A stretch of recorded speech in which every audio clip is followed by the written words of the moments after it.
Bonjour les amis, philosophie du devenir. Aujourd'hui, on va parler des deux mondes. Prenons bien conscience qu'il y a deux mondes bien distincts l'un de l'autre. Le monde naturel, celui de l'universel, le monde de notre substance, celui qui nous a créés, qui nous abrite, nous nourrit, nous permet de nous reproduire. Et puis, il y a le monde que l'homme a fabriqué de ses mains, le monde social, le monde industriel, celui de l'échange, des biens, de la propriété. Nous occupons la Terre, notre existence est la suite d'une longue évolution des espèces. Nos sens, nos consciences, notre intelligence nous ont donné les facultés de nous protéger, celles d'améliorer notre bien-être, et nous ont appris à cuire la viande, à nous chauffer, nous éclairer, nous déplacer.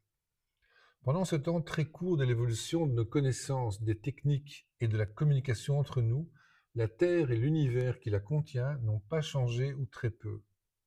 Par contre, l'écart qui fut fait entre la nature et l'homme de l'échange n'a pas cessé de se creuser jusqu'à créer des conflits importants entre les deux mondes.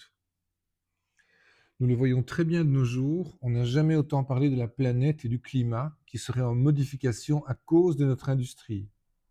L'homme s'est tellement approprié les éléments que dès qu'il y a un phénomène naturel, il l'impute à l'homme, lui donne une explication humaine, une provenance technologique. Il est incapable d'évaluer la puissance de la nature et d'accepter qu'il est soumis à ses cycles, ses puissantes transformations, ses nombreux et intenses accidents. L'homme n'est plus confronté à la nature, il en oublie sa puissance, et ça lui convient bien. Il élimine de ce fait un ennemi bien supérieur à lui. Mais les éléments ont raison des prévisions du pauvre homme qui, tout intelligent qu'il est, reste impuissant devant la force de la nature. Avez-vous déjà pu évaluer la force d'un cheval ou avez-vous déjà essayé de sauver un arbre? Si oui, vous comprendrez immédiatement ce que je veux dire. Alors, imaginons la Terre, puis l'univers, et soyons déjà contents d'être encore en vie dans un monde naturel qui échappe à tout contrôle humain. Merci.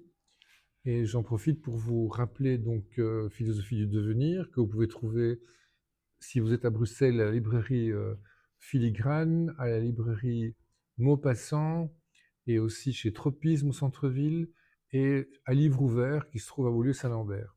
Sinon, sur toutes les plateformes, Amazon, Fnac, c'est édité aux éditions du Lys Bleu à Paris. Et voilà, 24 €, 300 pages. Et voilà, je vous souhaite une bonne lecture. À très bientôt pour d'autres vidéos.